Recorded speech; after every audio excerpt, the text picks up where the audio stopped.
Sun travels வடமாகாணத்தில் சட்டபூர்வமான அனுமதியுடன் இயங்குகின்ற visa consultants and ticket agent. உங்கள் பெறுமதியான கடவுச்சீட்டுகள், ஆவணங்கள் போன்றவற்றுக்கு பாதுகாப்பான அனுமதி பெற்ற நிறுவனம் சன் டிராவல்ஸ்.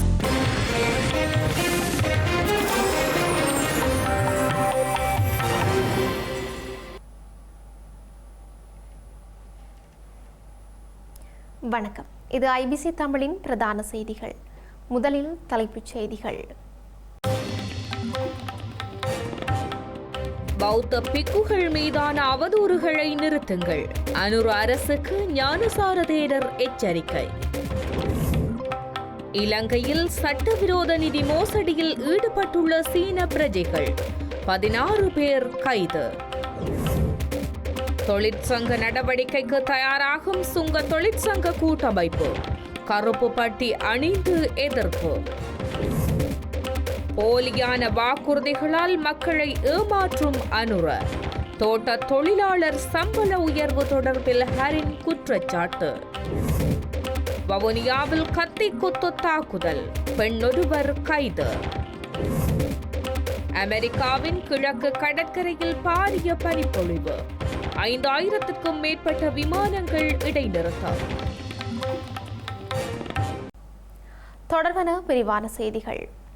இலங்கையில் அரசியலில் ஈடுபட்டுள்ள பௌத்த பிக்குகளை இலக்கு வைத்து முன்னெடுக்கப்படும் அடிப்படையற்ற விமர்சனங்கள் மற்றும் அவதூறுகளை கண்டித்து பொதுபல சேனா அமைப்பு ஸ்ரீலங்கா அரசாங்கத்திற்கு கடும் எச்சரிக்கை விடுத்துள்ளது. ராஜகிரியவில் நேற்று நடைபெற்ற விசேட ஊடகவியலாளர் சந்திப்பில் கலந்து கொண்டு உரையாற்றிய அந்த அமைப்பின் பொதுச் செயலாளர் கலகொட அத்தே ஞானசார தேரர் இவ்வாறு எச்சரித்துள்ளார். பிக்குகள் என்பவர்கள் வெறும் தானத்தை மட்டும் பெற்றுக்கொண்டு அமைதியாக இருக்க வேண்டியவர்கள் அல்ல என கலேகொட அத்தே ஞானசார தேரர் தெரிவித்துள்ளார். நாட்டின் பாதுகாப்பிற்காக முன்வருவது பிக்குகளின் வரலாற்று ரீதியான கடமை எனவும் அவர் வலியுறுத்தியுள்ளார். சோழர்கள் முதல் ஆங்கிலேயர் வரை எந்தவொரு ஆக்கிரமிப்பாளர்களாலும் சிதைக்க முடியாத செல்வாக்கை பிக்குகள் கொண்டுள்ளதை அவர் நினைவு கூர்ந்துள்ளார். நாட்டின் பாதுகாப்பும் பௌத்த மதமும் பிரிக்க முடியாதவை என குறிப்பிட்ட அவர் பிக்குகளின் அரசியல் பங்களிப்பு தற்போதைய அரசியல் மட்டுமன்றி முந்தைய காலங்களிலும் இருந்ததை சுட்டிக்காட்டியுள்ளார். இதற்காக ஜே.ஆர். ஜெயவர்தன மற்றும் SWR பண்டார்நாயக்க ஆகியோரின் காலப்பகுதியில் நாடாளுமன்றத்தில் சமர்ப்பிக்கப்பட்ட ஹன்சாட் அறிக்கைகளை அவர் சான்றாக முன்வைத்துள்ளார். தமக்கு எதிராக பாரிய அரசியல் வழக்குகள் தொடுக்கப்பட்டுள்ளதாகவும் வெளிநாட்டு பயண கடவுச்சீடு முடக்கப்பட்டு தகவல்களை சமூகத்திற்கு கொண்டு செல்ல முடியாத நிலை ஏற்பட்டுள்ளதாகவும் அவர் குற்றம் சாட்டியுள்ளார். தமது குற்றச்சாட்டுகள் இருந்தால் சட்டப்படி நடவடிக்கை எடுங்கள், அதை விடுத்து அவதூறு பேசாதீர்கள் எனவும் அவர் சவால் விடுத்துள்ளார். இலங்கையில் நிதி மோசடியில் ஈடுபட்டதாக கூறப்படும் 16 சீன பிரஜைகள் கைது செய்யப்பட்டுள்ளனர். இவர்கள் நுழைவு விசைவு காலம் முடிந்தும் தங்கியிருந்து சட்டவிரோத செயற்பாட்டில் ஈடுபட்டுள்ளதாக காவல்துறையினர் தெரிவித்துள்ளனர். ஜாவத்தா சாலை, கொழும்பு 5 மற்றும் டொன் கரோலி சாலை ஆகிய முகவரிகளில் தற்காலிகமாக வசித்து வந்து சீன பிரஜைகள் குழு ஒன்று சட்டவிரோத நடவடிக்கைகளில் ஈடுபடுவதாக காவல்துறையினருக்கு முறைப்பாடு அளிக்கப்பட்டுள்ளது. இந்த தகவலின் பேரில் காவல்துறையினர் சோதனை மேற்கொண்ட நிலையில் 16 சீன பிரஜைகள் கைது செய்யப்பட்டுள்ளனர். இவர்கள் இறக்குமதி செய்யப்பட்ட வரியில்லாத சிகரெட்டுகளை வைத்திருந்ததாக தெரிவிக்கப்படுகின்றது. அவர்களது வீடுகளில் மேலும் சோதனை நடத்தியதில் மடிக்கணினிகள் மற்றும் பிற உபகரணங்கள் கண்டுபிடிக்கப்பட்டுள்ளதாகவும் காவல்துறையினர் தெரிவித்துள்ளனர். முதற்கட்ட விசாரணையில் இந்த சந்தேக நபர்கள் இலங்கையில் தங்கியிருந்த காலத்தில் வெளிநாடுகளுடன் தொடர்பு கொண்டிருந்ததாகவும் பிரமிட் மோசடிகள் மூலம் பல்வேறு நபர்களை ஏமாற்றி வந்ததாகவும் தெரிய வந்துள்ளது. பதவி உயர்வுகள் உள்ளிட்ட பல கோரிக்கைகளை முன்வைத்து தொழிற்சங்க நடவடிக்கையில் ஈடுபட ஸ்ரீலங்கா சுங்க தொழிற்சங்க கூட்டமைப்பு தீர்மானித்துள்ளது. தமது பிரச்சினைகள் குறித்து பலமுறை அதிகாரிகளுக்கு அறிவித்தும் இதுவரை முறையான தீர்வுகள் வழங்கப்படவில்லை என சுங்க தொழிற்சங்க கூட்டமைப்பு தெரிவித்துள்ளது. இதன் காரணமாக இன்று முதல் நாடு முழுவதிலும் உள்ள அனைத்து சுங்க அலுவலகங்களிலும் கருப்பு பட்டிகளை அணிந்து கடமைகளில் ஈடுபட அதிகாரிகள் தீர்மானித்துள்ளனர். இந்த விவகாரம் தொடர்பாக எதிர்வரும் 26ஆம் தேதி நிதியமைச்சு, அரசு சேவை ஆணைக்குழு உள்ளிட்ட பல தரப்புகளுடன் விசேட பேச்சுவார்த்தை ஒன்று நடைபெறவுள்ளது. குறித்த பேச்சுவார்த்தையின் முடிவுகளின் அடிப்படையில் எதிர்வரும் வெள்ளிக்கிழமை சுங்க தொழிற்சங்க கூட்டமைப்பின் பிரதிநிதிகள் கூடி தமது தொழிற்சங்க நடவடிக்கையின் அடுத்த கட்ட நகர்வு குறித்து இறுதி தீர்மானம் எடுக்கவுள்ளதாகவும் அறிவித்துள்ளது. பிரதேச அபிவிருத்தி பணிகளுக்கு தென்னிலங்கையின் சில கைக்கூலிகள் எதிராக செயற்படுவதாக வலிகாமம் தெற்கு பிரதேச சபை தவிசாளர் தியாகராஜா பிரகாஷ் தெரிவித்துள்ளார். இதுபோன்ற செயற்பாடுகள் செய்வதை நிறுத்த வேண்டும் எனவும் அவர் வலியுறுத்தியுள்ளார். வலிகாமம் தெற்கு பிரதேச சபையினால் சட்டவிரோதமாக நாட்டப்பட்டிருந்த பெயர் பலகைகள் அகற்றப்பட்டமை தொடர்பில் தொடர்ச்சியாக தென்னிலங்கையின் தூண்டுதலின் பெயரில் இங்கு இருக்கின்ற ஏவல் நாய்கள் அதே போல இங்கே இனவாதத்தை தூண்ட முயற்சிக்கின்றார்கள் என்ற பெயரில் போலீஸ் முறைப்பாடு பட்டுக்கோட்டையைச் சேர்ந்த ஒரு நபரால் பதிவு செய்யப்பட்டிருக்கிறது. சுன்னாகம் போலீசார் எதிர்வருகின்ற 30ஆம் தேதி எந்த பிரிவு என்று தெரியாமல் வழக்கொன்றினை தொடுத்திருக்கிறார்கள். அதைவிட தென்னிலங்கையில் கைக்கூலிகளாக செயற்படுகின்ற சில நபர்கள் ஆர்டிஐ போட்டிருக்கணும். எங்களுடைய பிரதேச சபை முன்றல்ல வந்து நின்று சிங்களத்தில் ஏதோ புலம்பி போட்டு போயிருக்கிறார்கள். இதை ஒரு மிக பாரதூரமான விடயமாக்கி எங்களை சட்டத்துக்கு எதிரானவர்களாக சித்தரிக்கின்ற முயற்சிகள் தொடர்ச்சியாக அரங்கேறிக் கொண்டிருக்கிறது. அந்த வகையில் நாங்கள் சட்ட ரீதியாக செய்கின்ற எந்த நடவடிக்கையையும் நீங்கள் சட்டவிரோதமானவை என்று கருதினால் அதை நான் தொடர்ச்சியாக செய்து கொண்டிருப்பேன். பாரிய அபிவிருத்தியை நோக்கி முன்னகர்ந்து கொண்டிருக்கும் எமக்கு இது போன்ற சில்லறைத்தனமான சித்து விளையாட்டுகளை காட்டுவதை இத்துடன் நிறுத்த வேண்டும் என்று கேட்டுக்கொள்ள விரும்புகிறேன். வவுனியா பண்டாரிக்குளம் பகுதியில் பல்பொருள் அங்காடி ஒன்றுக்குள் புகுந்து பெண்ணொருவர் மீது கத்திக்குத்து தாக்குதல் மேற்கொள்ளப்பட்டுள்ளது. இதற்கமைய முன்னெடுக்கப்பட்ட விசாரணையில் கத்திக்குத்து சம்பவத்துடன் தொடர்புடைய பெண்ணொருவர் கைது செய்யப்பட்டுள்ளதாக வவுனியா காவல்துறையினர் தெரிவித்துள்ளனர். வவுனியா முனியப்பர் கோவில் வீதியில் உள்ள அடுக்குமாடி வளவுக்குள் அமைந்துள்ள கடையில் நேற்றைய தினம் கத்திக்குத்து தாக்குதல் சம்பவம் இடம்பெற்றுள்ளது. குறித்த சம்பவம் தொடர்பில் கடை உரிமையாளர் வவுனியா காவல் நிலைய குற்றத்தடுப்பு பிரிவில் முறைப்பாட்டை பதிவு செய்திருந்தார். இதற்கமைவாக விசாரணைகளை மேற்கொண்டு கத்திக்குத்தை மேற்கொண்ட பெண்ணை உடனடியாக கைது செய்துள்ளனர். கூமாங்குளம் பகுதியில் வசிக்கும் 50 வயதுடைய பெண்ணொருவரே இவ்வாறு கைது செய்யப்பட்டுள்ளார்.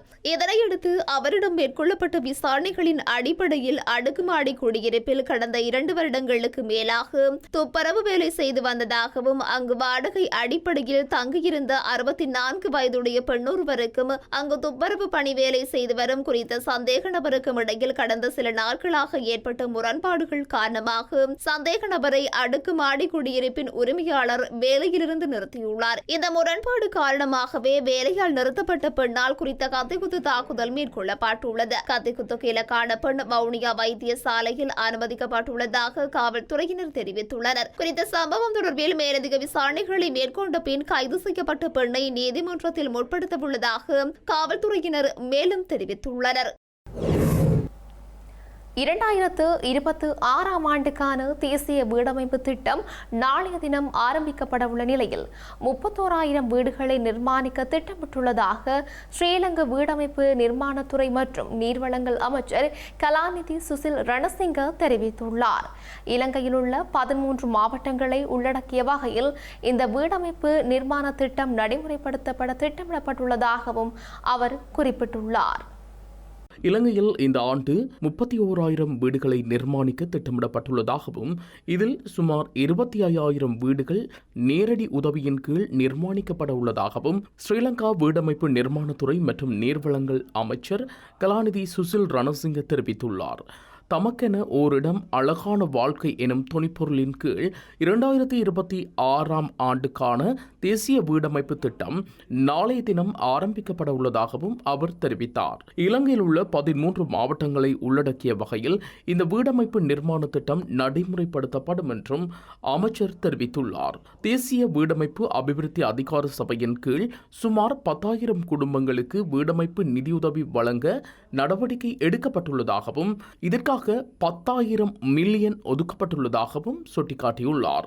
ஸ்ரீலங்கா வீடமைப்பு அபிவிருத்தி அதிகார சபையின் கீழ் ஒரு குடும்பத்திற்கு 1 மில்லியன் ரூபாய் வீதம் மானியம் வழங்க திட்டமிடப்பட்டுள்ளது எனவும் இது ஒருவர் சொந்த வீட்டை அமைத்துக் கொள்வதற்காக வழங்கப்படும் மீள அறவிடப்படாத ஒரு நிதியுதவி எனவும் குறிப்பிட்டுள்ளார். இலங்கையில் உள்ள 13 மாவட்டங்களில் 1,500 குடும்பங்களுக்கு நாளைய தினம் சுமார் 1,500 வீடுகளை நிர்மாணிப்பதற்காக 1,500 மில்லியன் ரூபாய் பெறுமதியான காசோலைகளை வழங்கும் பணிகள் ஆரம்பமாகும் என்றும் அமைச்சர் சுசில் ரணசிங்க குறிப்பிட்டுள்ளார். ஸ்ரீலங்கா ஸ்ரீலங்கா நாடாளுமன்ற உறுப்பினர் நாமல் ராஜபக்சவின் உரை இடம்பெறக்கூடாது என்று ஆக்ஸ்போர்ட் மற்றும் கேம்பிரிட்ஜ் விவாத சங்கத்திற்கு 2000க்கும் மேற்பட்ட மின்னஞ்சல்கள் சென்றுள்ளதாக தெரிவிக்கப்படுகின்றது. இந்த நிலையில் சமூக வலைதளங்களில் தமிழ் மக்கள் மட்டுமல்லாது சிங்கள மக்களும் எதிர்ப்பு தெரிவித்து வருகின்றமை முக்கிய விடயமாக பார்க்கப்படுகின்றது. கச்சதீவு புனித அந்தோனியர் ஆலய திருவிழாவிற்கான சகல ஏற்பாடுகளும் பூர்த்தியாகியுள்ளதாக யாழ் மாவட்ட அரச அதிபர் அறிவித்துள்ளார். வரலாற்று சிறப்புமிக்க கச்சதீவு புனித அந்தோனியர் திருத்தலத்தின் 2026ஆம் ஆண்டுக்கான வருடாந்த திருவிழா எதிர்வரும் பிப்ரவரி மாதம் 27 மற்றும் 28ஆம் திகதிகளில் நடைபெறவுள்ளது. இதற்கான இறுதி கலந்துரையாடல் இன்றைய தினம் மாவட்ட செயலகத்தில் இடம்பெற்றுள்ளது. கச்சதீவு புனித அந்தோனியர் திருவிழா சிறப்புற அனைவரினதும் ஒத்துழைப்பினையும் நல்குமாறு யாழ் மாவட்ட அரசு அதிபர் கூறியுள்ளார். கலந்துரையாடலில் இலங்கை மற்றும் இந்தியாவிலிருந்து வருகை தரும் பக்தர்களின் எண்ணிக்கை, அவர்களுக்கான தங்குமிட வசதிகள், கூடாரங்கள், உணவு வசதிகள், பாதுகாப்பு, சுகாதார தேவைகள் தொடர்பிலும் ஆராயப்பட்டுள்ளது. அத்துடன் மலசலக்கூட வசதிகள், குடிநீர் தேவைகள், பாதுகாப்பு, கடல் மற்றும் தரை போக்குவரத்து ஒழுங்குகள், கழிவு முகாமைத்துவம் உள்ளிட்ட பல்வேறு விடயங்கள் தொடர்பாக இதுவரை எடுக்கப்பட்ட சகல நடவடிக்கைகளும் அரசு அதிபரால் விரிவாக ஆராயப்பட்டுள்ளது. யாழ்ப்பாணத்தில் மோட்டார் குண்டு ஒன்று இனங்காணப்பட்டுள்ளது. யாழ்ப்பாணம் இளவாளி காவல்துறை பிரிவுக்குட்பட்ட முள்ளானி பகுதியில் நேற்றைய தினம் மோட்டார் குண்டு ஒன்று இனம் காணப்பட்டுள்ளது. உரப்பையில் போடப்பட்டு காட்டு பகுதியில் குறித்த மோட்டார் குண்டு வைக்கப்பட்டிருந்த நிலையில் கண்டுபிடிக்கப்பட்டுள்ளது. காணியை சுத்தம் செய்யும் போது குறித்த குண்டு அங்கு காணப்பட்டதால் இவ்வாறு கொண்டு வந்து வைத்திருக்கலாம் என தெரிவிக்கப்படுகிறது. மேலதிக நடவடிக்கைகளை காவல்துறையினர் மேற்கொண்டு வருகின்றனர். கிளிநொச்சியில் காட்டு யானைகளை விரட்டும் நடவடிக்கையில் ஈடுபட்ட ஸ்ரீலங்கா வனஜீவராசிகள் திணைக்கள உத்தியோகத்தர்கள் கிராம மக்களுடன் முரண்பட்டுள்ளனர்.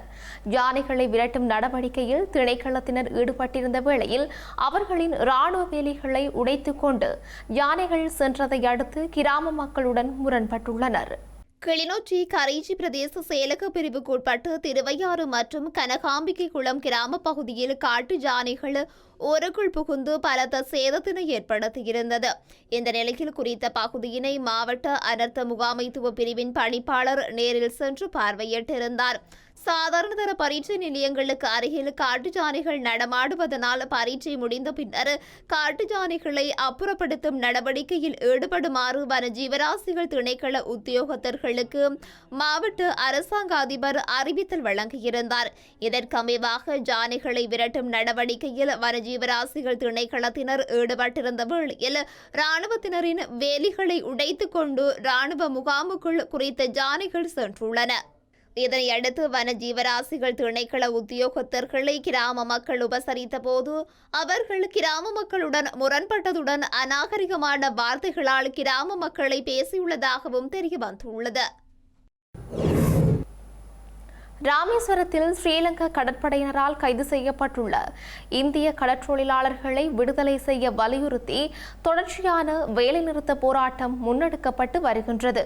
கடந்த 5 நாட்களில் 34 கடற்றொழிலாளர்கள் ஸ்ரீலங்கா கடற்படையினரால் கைது செய்யப்பட்டுள்ளமை குறிப்பிடத்தக்கது. ராமநாதபுரம் மாவட்டம் பாம்பன் பகுதியைச் சேர்ந்த 12 கடற்றொழிலாளர்கள் நேற்று அதிகாலை தெற்கு மன்னார் கடல் பகுதியில் கடற்றொழில் நடவடிக்கையில் ஈடுபட்டிருந்தனர். இதன்போது எல்லை தாண்டி வந்ததாக தெரிவித்து படகிலிருந்து 12 கடற்றொழிலாளர்களை இலங்கை கடற்படை கைது செய்திருந்தது. கடந்த 5 நாட்களில் மட்டும் ராமேஸ்வரம், பாம்பன், மண்டபம் பகுதிகளைச் சேர்ந்த 34 கடற்றொழிலாளர்கள் இலங்கை கடற்படையால் கைது செய்யப்பட்டமை கடும் அதிர்ச்சியை ஏற்படுத்தியுள்ளது. கடந்த 21ஆம் தேதி கடற்றொழிலாளர்களை விடுவிக்க கோரி ராமேஸ்வரம் கடற்றொழிலாளர்கள் வேலைநிறுத்தத்தில் ஈடுபட்ட நிலையில் குறித்த கைது நடவடிக்கையை கண்டித்து இன்று பாம்பனில் கடற்றொழிலாளர்கள் ஒருநாள் வேலைநிறுத்தத்தில் ஈடுபட்டுள்ளனர். இதன் காரணமாக பாம்பன் துறைமுகம், மீன்பிடி இறங்கு துறைகளில் 100க்கும் மேற்பட்ட விசை படகுகள் கடலுக்குள் செல்லாமல் நிறுத்தப்பட்டுள்ளது. திடீர் வேலைநிறுத்தம் காரணமாக பாம்பனில் கடற்றொழில் மற்றும் கடற்றொழிலை சார்ந்தவர்கள் என 50,000க்கும் மேற்பட்டோர் பாதிக்கப்பட்டுள்ளனர். எனவே இதனால் தமது வாழ்வாதாரம் பாதிக்கப்பட்டுள்ளதாகவும் குறித்த கைதுக்கு மத்திய அரசு இதுவரை எந்தவிதமான நடவடிக்கையும் மேற்கொள்ளவில்லை எனவும் கடற்றொழிலாளர்கள் கவலை வெளியிட்டுள்ளனர். எனவே மத்திய அரசு அதற்குரிய நடவடிக்கை எடுத்து கடற்றொழிலாளர்களை விடுதலை செய்ய வேண்டும் எனவும் அவர்கள் கோரிக்கை விடுத்துள்ளனர். அமெரிக்காவின் கிழக்கு கடற்கரையை தாக்கிய பனிப்புயல் காரணமாக ஆயிரக்கணக்கான விமானங்கள் இடைநிறுத்தப்பட்டுள்ளன. அமெரிக்காவின் நியூயார்க் மாகாணத்தில் 150 ஆண்டுகளில் இல்லாத அளவு நேற்று மிக மோசமான பனிப்புயல் வீசியுள்ளது. இதனால் ரோட் தீவு மற்றும் மாசசூசெட்ஸின் சில பகுதிகளில் கிட்டத்தட்ட 37 அங்குலம் பனிப்பொழிவு ஏற்பட்டுள்ளதாகவும், நியூயார்க் நகரத்தின் மத்திய பூங்காவில் 19 அங்குலத்திற்கும் அதிகமான பனிப்பொழிவு ஏற்பட்டுள்ளதாகவும் தேசிய வானிலை சேவை தெரிவித்துள்ளது. இதனை அடுத்து நியூயார்க் மற்றும் நியூஜெர்சி மாகாணத்தில் அவசர நிலை பிரகடனப்படுத்தப்பட்டுள்ளது. அவசர போக்குவரத்து தவிர அனைத்து போக்குவரத்திற்கும் தடை விதிக்கப்பட்டுள்ளது. பனிப்புயல் வீசியதால் யாரும் வீட்டை விட்டு வெளியேற வேண்டாம் எனவும் அறிவுறுத்தப்பட்டுள்ளது. அத்துடன் கிழக்கு கடற்கரையில் 6 லட்சத்திற்கும் மேற்பட்ட வீடுகள் மற்றும் வணிக நிலையங்களுக்கு மின்தடை ஏற்பட்டுள்ளது.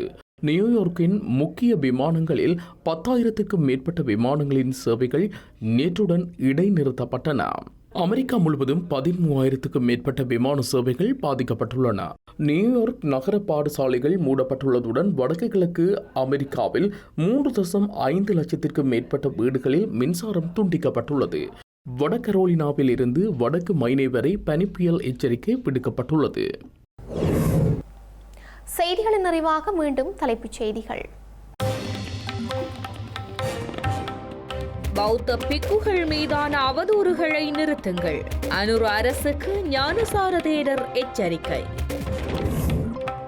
இலங்கையில் சட்டவிரோத நிதி மோசடியில் ஈடுபட்டுள்ள சீன பிரஜைகள் 16 பேர் கைது. தொழிற்சங்க நடவடிக்கைக்கு தயாராகும் சுங்க தொழிற்சங்க கூட்டமைப்பு. கருப்பு பட்டி அணிந்து எதிர்ப்பு. போலியான வாக்குறுதிகளால் மக்களை ஏமாற்றும் அனுர. தோட்ட தொழிலாளர் சம்பள உயர்வு தொடர்பில் ஹரின் குற்றச்சாட்டு. வவுனியாவில் கத்தி குத்து தாக்குதல், பெண்ணொருவர் கைது. அமெரிக்காவின் கிழக்கு கடற்கரையில் பாரிய பனிப்பொழிவு, 5,000க்கும் மேற்பட்ட விமானங்கள் இடைநிறுத்தம். இத்துடன் ஐபிசி தமிழின் பிரதான செய்திகள் நிறைவு பெற்றன. உடனுக்குடன் செய்திகளை அறிந்து கொள்ள ibctamil.com என்ற எமது இணையதளத்தை பார்வையிடுங்கள். வணக்கம்.